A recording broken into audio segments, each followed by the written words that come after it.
Nabi Isa nggak ada bapak, ada ibu.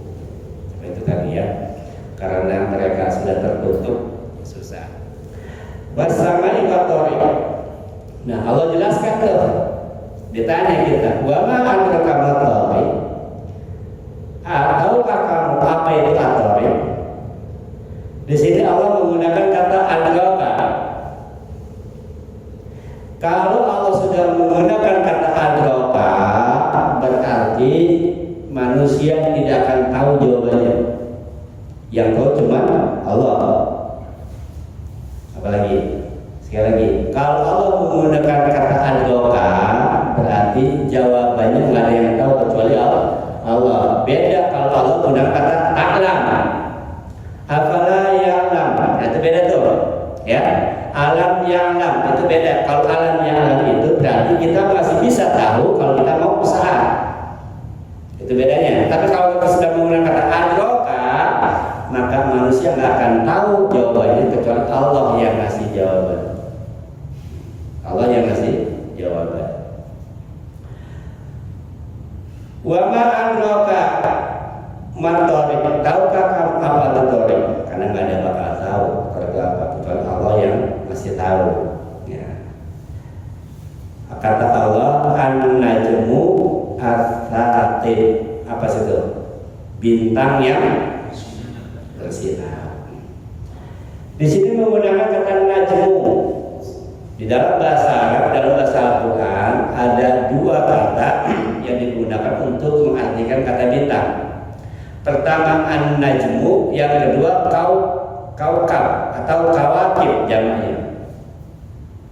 Ada an-najmu, ada kaukabun atau kawakib. Bedanya apa? Bedanya kalau an-najmu itu bintang yang bersinar atau dia memiliki cahaya sendiri, itu namanya an-najmu. Kalau kaukab atau kawakib itu benda langit yang tidak memiliki sinar. Dia bersinar karena mantul dari benda lain. Contohnya bulan.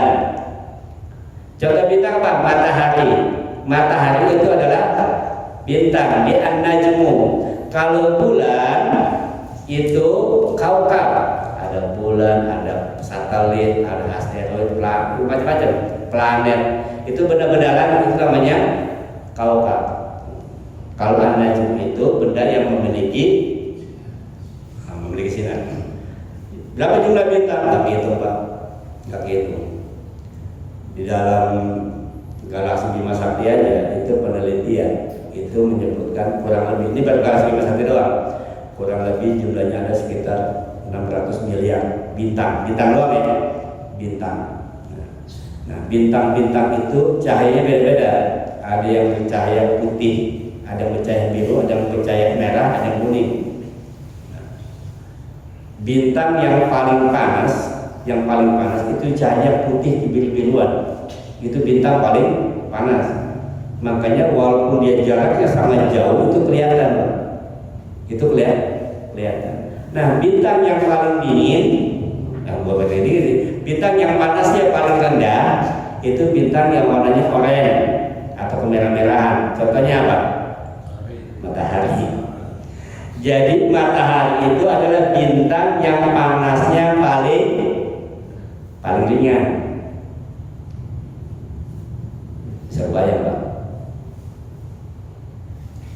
Berapa derajat itu? Itu matahari itu yang paling ringan. Nah, sampai kita kompor gitu kan? Kompor api biru sama api merah, panasan mana? Api biru. Matahari itu adalah bintang yang paling dekat dengan bumi, dan itu pun warnanya merah. Bisa dibayangin masih miliaran bintang-bintang lain yang jauh lebih panas. Wallahualam, nggak ada yang tahu. Makanya Allah menggunakan kata adraka, nggak bakal ada yang tahu cuma Allah. Wa ma adraka ma tariq? Tahu nggak apa itu ator? Ator itu adalah bintang yang bersinar. As-saqib itu apa sebenarnya? Bintang yang cahaya menembus. Saqib itu nanti begini, Pak. Ini misal malam tokat nih, betul kan? Tokat, nah tiba-tiba ada cahaya masuk yang tembus. Itu namanya as-saqib. Nah, namanya as-saqib. Atau kita dari bumi itu bisa melihat tuh. Bisa melihat apa? Bintang-bintang. Kenapa? Karena bisa nerobos. Bisa nerobos cahaya itu tembus ke bumi.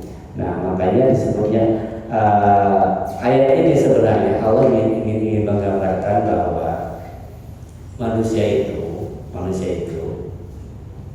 di dalam kegelapan masih ada cahaya yang bisa tembus. Tinggal bagaimana kitanya mau nggak. Nanti kita akan lihat di ayat berikutnya. Nanti baru akan kenapa Allah mau bersumpah dengan nama As-Samad dan Tariq. Apa hubungannya gitu dengan cahaya pada malam hari? Lebih lanjut Allah sebutkan dalam firman-Nya, "In kullu nafsin lamma 'alaiha hafiz." Apa sebetulnya? Setiap orang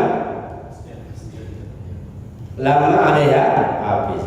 Setiap orang memiliki penjaga. Kan itu ada penjaga. In kullu nafsin, setiap jiwa siapapun, mau laki, mau perempuan, mau tua, mau muda, mau dulu sampai sekarang, ya. In kullu nafsin, nafs jiwa, lama 'alaiha hafiz, itu memiliki penjaga. Memiliki penjaga. Para ulama tafsir sepakat bahwa ini maksud adalah malaikat. Makanya Pak, kita sering nggak ada kejadian ini, misalkan ada kapal kecelakaan, tabrakan gitu kan, tapi ada orang yang nggak mati, gitu kan? Kenapa? Dijaga oleh malaikat. Jadi ada malaikat yang menjaga kita. Selain raqib dan atid yang mencatat amal-amal kebaikan, ada juga malaikat itu yang menjaga kita. Ada 4 tuh, depan, belakang, kiri, kanan, itu jaga. Ada yang jaga. Maka kadang-kadang ini mungkin ada orang yang mau jahat sama kita, gitu kan, kita kesandung jatuh, tapi kita nggak bejot. Kadang refleks gitu, kadang kita kan suka refleks gitu. Itu kita refleks itu bukan semata-mata kita jago, karena memang malaikat yang jaga.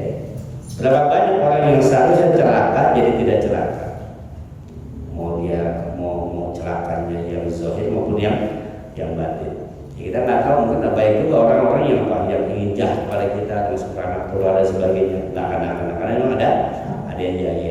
Nah, selain malaikat penjaga penyelamat kita, juga malaikat penjaga apa? Yang suka mencatat kita dalam kehidupan sehari-hari.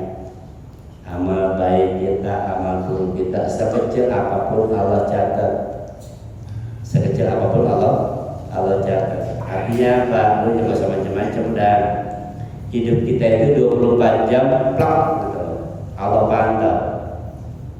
Allah pantau. Kadang-kadang kan karena kita nggak merasa dipantau oleh Allah, cuek aja. Kadang-kadang satu sih tahu dipantau, cuman masih kalah juga kita. Masih kalah. Di malam kita main STMJ ya. Sholat terus maksiat bisa jalan. Insya Allah mudah-mudahan amal kita dulu. Allah Pak, kalau Allah dendam sama kita, kalau Allah nggak punya sifat ar-Rahman, ampun deh. Kalau sayang sama kita tuh semua aib kita ditutupin semuanya. Allah masih sayang sama kita, kalau kita maksiat Allah masih kasih. Kita bisa bayangin Pak, ada orang maksiat di kamar, kalau masih kasih oksigen tuh di kamar, masih nggak dikasih oksigen? Kasih oksigen, dikasih. Jantungnya masih Allah geraki, itu kan? Paru-paru masih berjalan, organ tubuhnya masih normal. Itu Allah yang kasih, Allah sayang. Kalau perlu masa di dalam kamar dua-dua tetap dikasih oksigen dan sebagainya. Allah marah, dikasih, karena Allah itu Ar-Rahman. Allah itu Ar-Rahman. Lu mau maksiat mau kagak tetap gua kasih. Jadi apapun yang kita lakukan Allah nggak bakal tinggal dia. Ekor nafsu lama alaiha hafiz. Setiap jiwa akan memiliki penjaga. Nah, di sini nih Allah menantang manusia. Fal yanzurul insanu mimma khuliq. Apa sih artinya? Hendaklah melihat insanu mimma khuliq. Dapat dia melihat dari apa manusia diciptakan. Lihat di sini kalimatnya.